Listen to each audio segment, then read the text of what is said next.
बचपन, 55 और 95 हर उम्र के लिए यकसा मुफीद।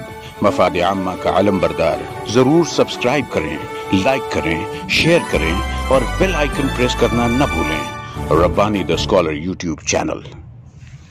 बिस्मिल्लाहिर्रहमानिर्रहीम। आज़िज़ान महफिल, मालेगांव एजुकेशनल फोरम के सदर मोहतरम डॉक्टर अलहाज मंजूर हसन अयूबी साहब यहाँ पर मौजूद हैं।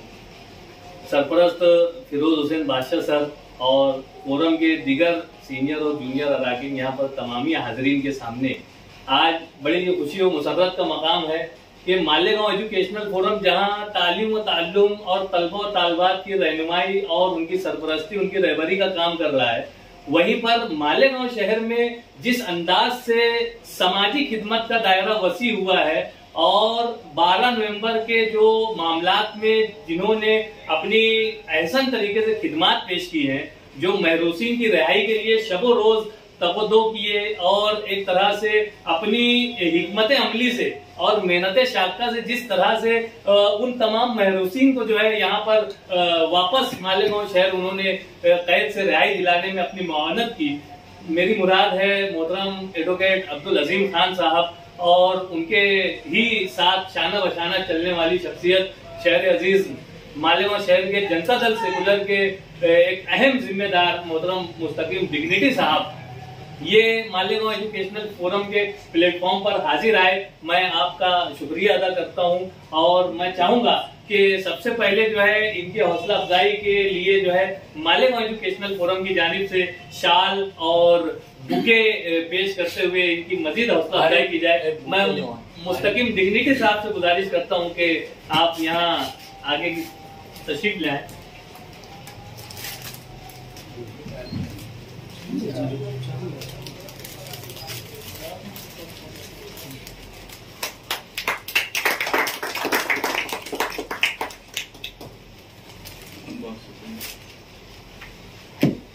इस मौके पर मैं चाहूंगा कि चेयरमैन मोहतरम अलहाज डॉक्टर मंजूर हसन अयूबी साहब मालेगांव एजुकेशनल फोरम की नुमाइंदगी करते हुए अपने ख्यालात का इजहार करें। मालेगांव एजुकेशनल फोरम के तमाम अरकान, मुस्तकीम डिग्री और हमारे खान साहब, असल में खान साहब से मेरी शाम में 2 जगह बात हुई, लेकिन कुछ मसरूफियत और मुस्तकीम जैसा बताया तो शायद ना आए। 12 तारीख के नवंबर के ताल्लुक से अपने शहर के अंदर जिस तरीके से भी डिपार्टमेंट ने काम किया, इसके साथ परभनी इधर उधर जहां जहां लोग थे वो उसी हफ्ते छूट गए, लेकिन हमारे वहाँ तकरीबन 30-35 लोग जो थे उनको जानबूझ के अलग अलग केसेस के अंदर फंसाया गया और वो तकरीबन जो है वो पूरा 10-11 महीने तक का अंदर थे। और उस पूरे पीरियड के अंदर जनता दल सेकुलर के मुस्तकीम डिग्निटी साहब ने खुलूस के साथ दिनों रात यहाँ बम्बई, नासिक एक कर दिया और इसके साथ जो है खान साहब की पूरी टीम, अल्हम्दुलिल्लाह उन लोगों ने भरपूर उसके अंदर जो है वो मेहनत की और मेहनत का नतीजा ये निकला कि वो जो है अल्लाह ताला ने उसके अंदर कामयाबी दी इनको और तमाम लोग जो है वो अपने घर पे वापस आ गए। ये एक ऐसा वाकया था जो मालेगांव शहर के हर तबके के आदमी को झंझोड़ कर रख दिया था। यार ऐसी क्या बात है कि भाई हमारे लोग जो है वो इतनी मेहनत करने के बाद भी बाहर नहीं आ पा रहे। लेकिन कहते हैं ना कि बहुत से लोग जो रहते हैं वो धुन के पक्के रहते हैं। मुस्तकीम डिग्निटी भी इसी तरीके से उसके अंदर लगे हुए थे। आज नहीं तो कल, कल नहीं तो परसों, बार बार तारीख बदल रही, कहीं जज बदल जा रहा, कहीं बेंच बदल जा रही। बहरहाल धीरे धीरे करते करते अल्लाह ताला ने उसमें कामयाबी दी। मैं मालेगांव एजुकेशनल फोरम के तमाम अरकान की जानिब से, अपनी जानिब से, अपने अदारे की जानिब से मुस्तकीम डिग्निटी और उनकी पूरी टीम को बहुत बहुत मुबारकबाद पेश करता हूँ और अल्लाह ताला से दुआ करता हूँ कि अल्लाह ताला उनको सेहत दे, तंदुरुस्ती दे, ताकि मुस्तकबिल में भी शहर के अंदर इस किस्म के कोई मामला हो तो वो इससे पहले भी कोई मामला वो पेश रहे हैं और इंशाअल्लाह ताला आगे भी इसी तरीके से पेश रहेंगे। यकीनन हौसला अफजाई करना एक अपने आप में काम करने वालों को जो है वो मजीद एक तरीके से हौसला देना है। और यही काम जो है मालेगांव एजुकेशनल फोरम जो है अपने प्लेटफॉर्म से तलबा और तालबात के लिए करता रहा है। और अल्हम्दुलिल्लाह शहर अजीज में जो लोग मुतहर्रिक हैं, शहर का विकार, शहर के जो अपने लोग हैं उनके लिए जिन्होंने जद्दोजहद की है, उनके लिए जो लोग काम कर रहे हैं, ऐसे लोगों को भी हौसला देने का काम जो है मालेगांव एजुकेशनल फोरम ने किया है। यकीनन इसकी सताइश की जानी चाहिए। आइए इस मौके पर मैं चाहूंगा कि हमारे मोहतरम मुस्तकीम डिग्निटी साहब भी जो है चंद जुमलों में अपना इजहार ख्याल यहाँ पर फरमाएं। मैं मालेगांव एजुकेशनल फोरम का शुक्रिया अदा करता हूँ डॉक्टर मंजूर हसन अजूबी सर, बादशाह सर और आप जो भी हजरात यहाँ शहर के जिम्मेदार बैठे हैं, हौसला अफजाई का आपका बहुत बहुत शुक्रिया। आज आखिरी 3 लोग जो बचे थे अल्हम्दुलिल्लाह उनकी भी बेल हो गई और कल इंशाल्लाह वो लोग भी आ जाएंगे। अब 12 नवंबर का कोई आदमी जेल में बंद नहीं बचा, कल सबके सब रिलीज हो जाएंगे। ये पूरे मामले में डॉक्टर साहब को भी कोर्ट कचहरी का नॉलेज है कि सभी लोगों के सामने ये सवाल था कि ये इतना वक्त लग क्यों रहा। और अब्दुल अजीम खान साहब और उनकी टीम मालेगांव शहर में जो भी सेशन कोर्ट में मामलात आए, उन्होंने किसी से कोई फीस नहीं ली। लेकिन दूसरी उनकी कुर्बानी जो मैं देखा कि अगर बॉम्बे हाईकोर्ट में 10 मरतबा तारीख लगी है तो वो 10 मरतबा वहाँ आए हैं।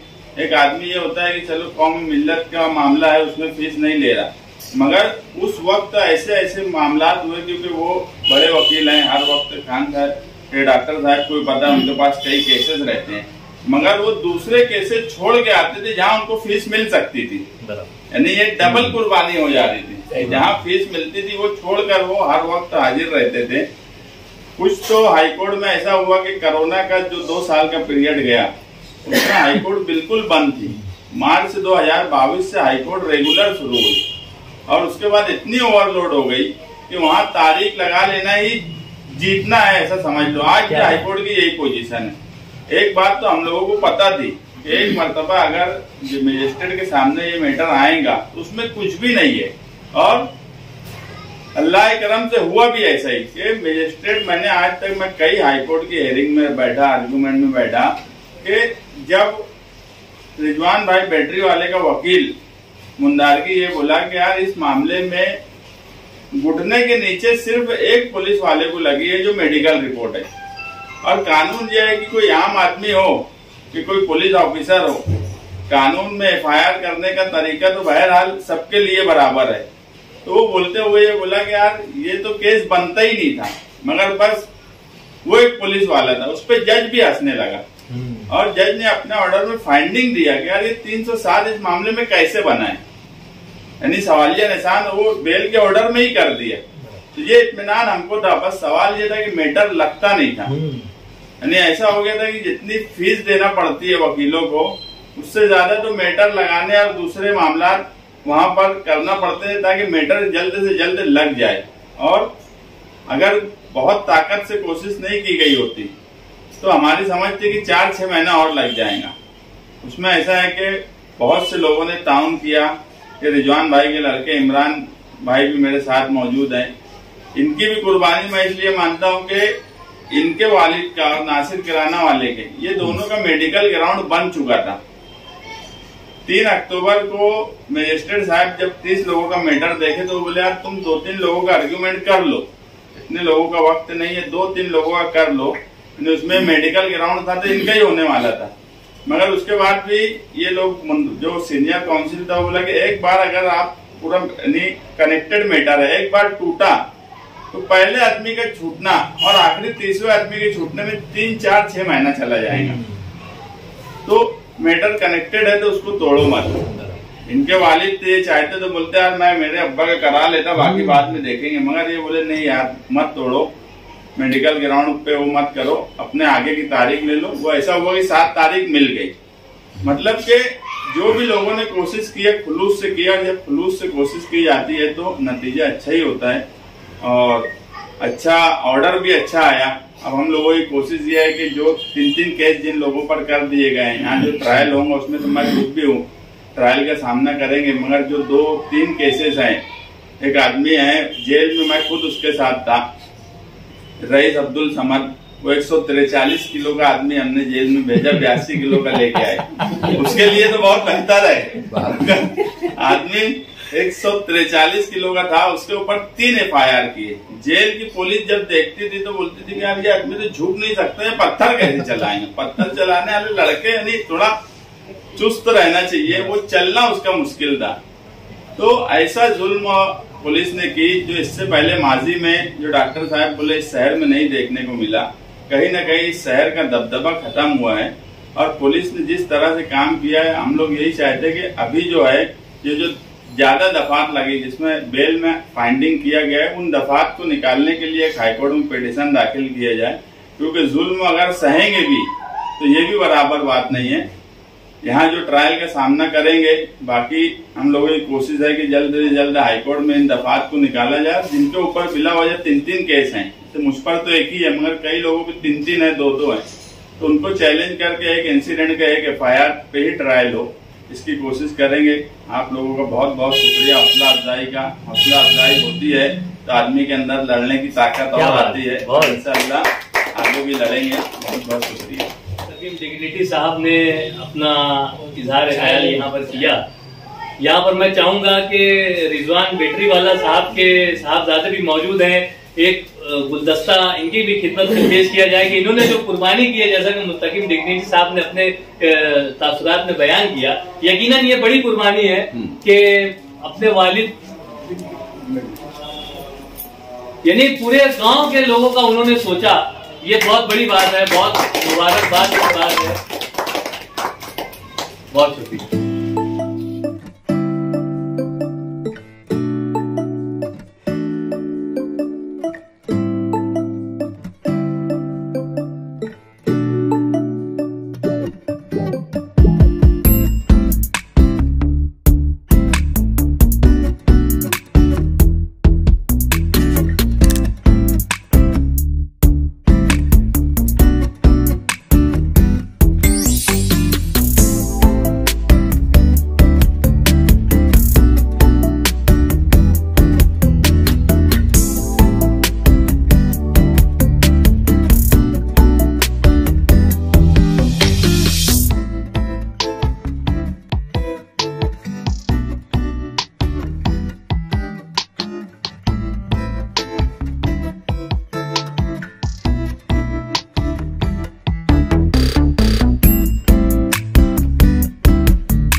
चाहिए तो कर जय मुसलसल, खैरात में चांद सितारे नहीं मिलते। मैं ये भी कहूँगा कि मेहनत से अपनी मंजिल मकसूद पा गया, एक आफताब बन के ज़माने के छाया। क्या बात है सर, वाह वाह। यकीनन इनके जो कारहाय नुमाया हैं वो काबिल सताइश हैं। मैं मोहतरमुल मुकाम मुस्तकीम डिग्निटी साहब का बहुत बहुत शुक्रिया अदा करता हूँ कि उन्होंने हमारी आवाज़ पर लब्बैक कहा और हमारी इस प्रोग्राम में शिरकत की। मैं सदर और अरकान की जानिब से उनका शुक्रिया अदा करता हूँ और मुस्तक़बिल में उनसे कारहाय नुमाया की उम्मीद रखता हूँ। शुक्रिया, अल्लाह हाफ़िज़।